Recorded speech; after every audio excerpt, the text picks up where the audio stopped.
Asalaamu calaykum dhammaan mucaashaqiinta xiisaysa Konami ama Efootball meel walba adduunweynaha ka joogtaan kusoo dhawaada muuqaal cusub halkaad iga daawanaysaan waa Yaki Boy Gamer qofka idinla hadlaayana waa saaxiibkiin waa walaalkiin Yaki Boy kusoo dhawaada muuqaal cusub muuqaalkan waxaan duubayaa subax hore oo aroor ah ayaan duubayaa oo salaada subax hadda aan soo tukanay kadib ayaan duubayaa marka waxaan kula wadaagi doonaa waxyaabaha sida tooska ah gameka loo keeni doono waxyaabaha markaasi la filayo inaad gameka ku dhex aragto ayaan kula wadaagi doonaa sidoo kale waxaan kula wadaagi doonaa waqtiga saxda ah oo gameka maintenance-ga la soo deyn doono ayaan kula wadaagi doonaa saaxiib intaan muuqaalkan gudaha u sii gelin waxaan kaa codsanayaa inaad muuqaalkan like sarto channelkana subscribe dhahdo gambaleelkana aad furato si muuqaal walba oo aan soo dhigo uu kuu soo gaaro aad iyo aad u mahadsan tahay intaas haddii aad ii samaysay muusow janaalka fiiri 5,000 wax yar ayaa inooga harsan waxaan kaa codsanaa inaad subscribe ii saarto muuqaalkana aad laagarayso waayahay waxaan kula wadaagi doonaa waxyaabaha sida tooska ah gameka loo keeni doono oo maanta aad ku dhex arki doonto gameka ayaan kula wadaagi doonaa iyo waqtiga markaasi gameka la soo deyn doono waa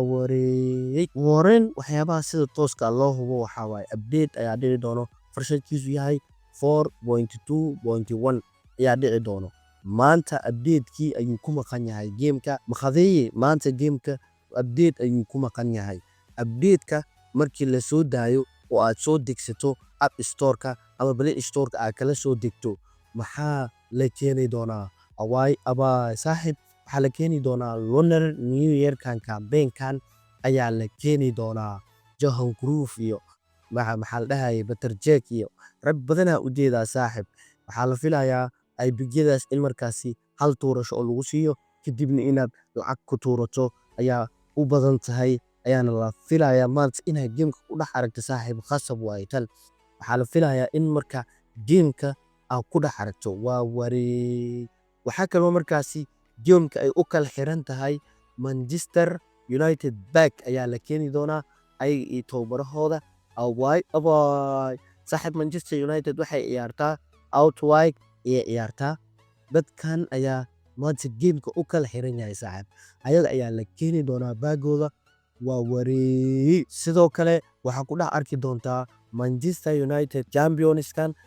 Manchester United ayaa la keeni doonaa rule 1kiisana ayaa la keeni doonaa maanta oo khamiisa dhigaaga fur rule 1kiisa ayaa la keeni doonaa in la keeno ayaa la filayaa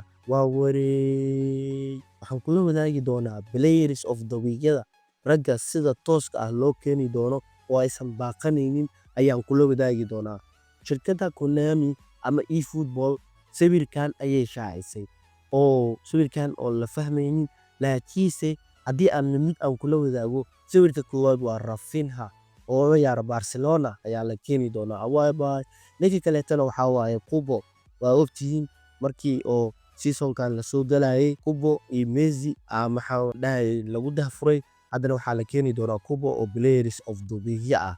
labadooda haddii aan kula wadaago waa sawirkooda sidaan ay u muuqan doonaa Rafinha oo uu gaarayo 97 ku bilaabanayo ilaa 102 meelahaas gaarayo oo booster ayaa la keeni doonaa ninka kaleetana waa Kubo asagana waa 99 ilaa 98 meelahaas ayuu gaari doonaa muusow waqtiga maintenance-ga ama gameka la soo deyn doono waxaa la filayaa